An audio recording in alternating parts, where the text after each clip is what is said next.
Trimming a clip using the selection tool. So I'm going to perform a trim, which is a small adjustment with our in or out points.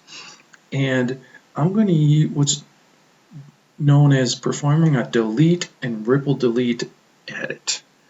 So let's say I want to take a hunk out of this clip right here. So I get it to where I want to go. I come up and I set my mark in. Now I want to come down here and hover right over the point in the timeline, and I get these brackets with an arrow. Do you see that? The brackets with the arrow? I'm moving it to the right. Okay, I'm moving it to the right. I'll move it way over here so you can see.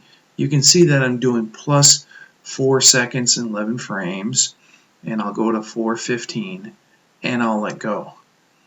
And you can see then that it actually trimmed off this clip from the beginning of this clip over to there. Now I can right click and say ripple delete. When I choose ripple delete, it moves everything to the right and it fills in the deleted gap.